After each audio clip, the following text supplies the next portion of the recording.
Et Action. Non, aujourd'hui on va vous montrer comment s'en sortir dans le métro.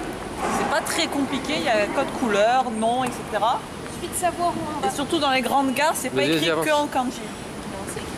avance, ce guide de Et merde. dans les escalators, on se met à gauche pour que ceux qui veulent descendre plus rapidement puissent passer. Ouais. Donc là, nous on est dans la gare de Ikebukuro, donc c'est une assez grande gare, il y a plein de lignes différentes. Donc nous on veut aller à Harajuku. Ah, poussez-vous, touristes. On va aller à Harajuku, donc on va prendre la Yamanote Line.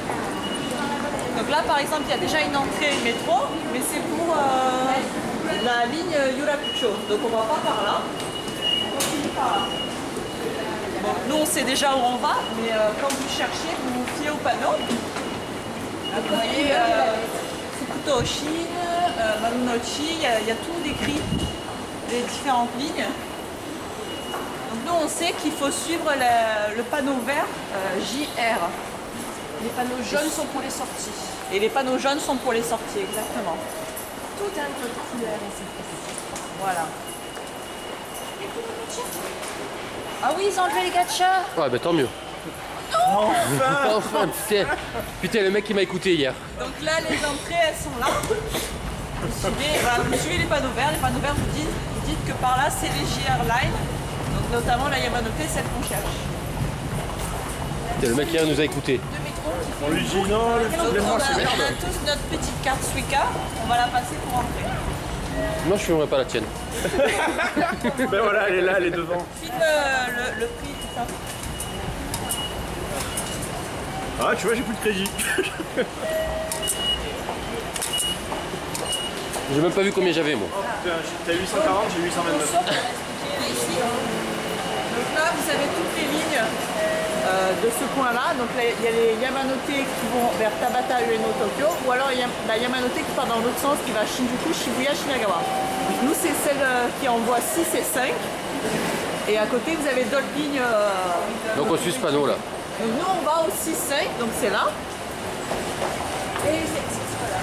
Voilà, on rentre là. Et généralement, il y a un sens montée et descendre, donc essayez de respecter. Même si eux ne respectent pas, il faut quand même respecter. Alors, mais voilà, eux, ils ont le droit de ne pas respecter. Nous, nous, on doit se fondre dans la masse.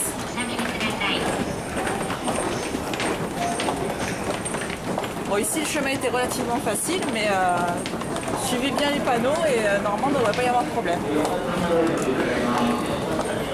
Le prochain arrivé, il est sur la droite. Et vous remarquerez qu'ils font la queue pour entrer. Ils ne s'amassent pas comme des bêtes au milieu.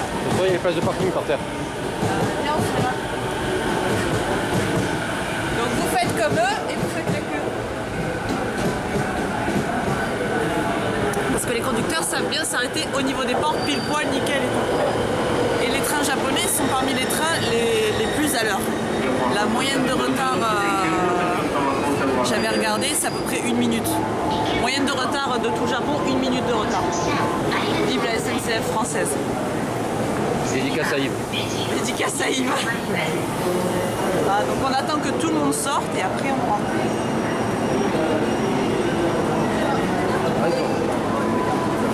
Pas en fait. Bah non, pas en fait.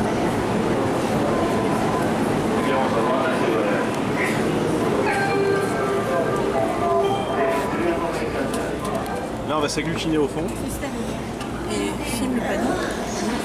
Et là, je parle pas trop fort, mais il y a le panneau avec les lignes sur cette station-là, et vous verrez les prochaines aussi. À chaque fois, il marque les stations, les lignes disponibles dans les différentes stations.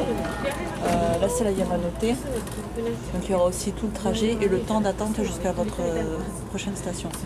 Bon, là, c'est écrit en japonais, mais parfois ça passe en... La prochaine image, c'est avec... Donc, le point rouge, c'est là où on est, et les prochaines... hop, voilà, les prochaines, là, 2 minutes dans la prochaine, 4 minutes, etc. Donc là, ça passe en japonais, mais après, ça passe en écriture normale. Donc ça, c'est la Yamanote. Après, tous les trains n'ont pas ce système. Voilà. Merci. Bisous. Action. Là, on est arrivé à Harajuku. On va chercher la sortie. Et toutes les sorties ont des noms particuliers qui permettent de vous repérer pour savoir où est-ce que vous allez sortir. Donc nous, on aimerait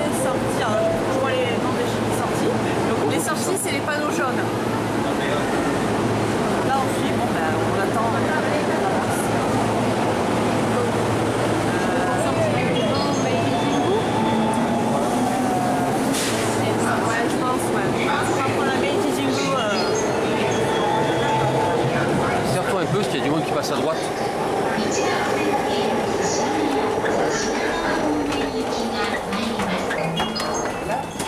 Bien suivi le code de flèche.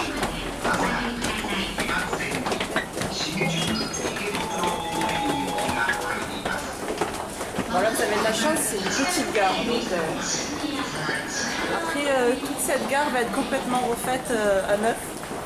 Je sais plus pour quelle raison. Mais je sais qu'elle va être complètement refaite. C'est dommage parce qu'elle avait vraiment un petit cachet personnel. En général, mon bébé, À droite. en général, c'est à l'extérieur ou à l'intérieur de la gare qu'il y a les recharges? Les deux. Les Normalement, tu peux recharger des deux côtés parce que si tu n'as pas assez Voilà. avant de sortir, tu peux recharger ta carte de l'extérieur ou de l'intérieur. D'accord. Si vous ne trouvez pas, vous demandez gentiment À l'accueil. Généralement, à côté des portiques, À côté des portiques, il y a l'accueil. Il y a toujours un agent qui peut te renseigner. Qui est là-bas, sur la droite. Donc là, il y a des petits trucs de recharge, justement, comme je disais. D'accord. Donc ça, c'est sur l'intérieur de la gare. Là, tu as le point information. Ah, donc là, on va passer. Donc le chiffre du bas, c'est ce qui nous reste. Et le chiffre du haut, c'est le prix du trajet. Et là, c'est... Donc là, là, on est sorti. Là, vous voyez les bornes encore à Là, il y a l'extérieur. les bornes. Et généralement, les bornes extérieures, il y a toujours un plan. Par contre, tu as oublié de préciser, la Suica, tu peux la retirer directement à ces machines-là. Oui, Quand tu l'as fait pour la quand première vous fois. arrivez pour la première fois au Japon, vous allez directement sur ces bornes. Attends bien, on va essayer de regarder. Si on arrive à passer. Hop, alors que je me souvienne. Alors attends, on va mettre. Donc il y a un petit bouton anglais. Translate ticket. Il y a marqué quoi là-haut? Je sais plus, honnêtement, je sais plus du tout où c'est. Mais normalement, vous pouvez le faire. Vous pouvez demander à un agent, il vous aidera toujours très très gentiment.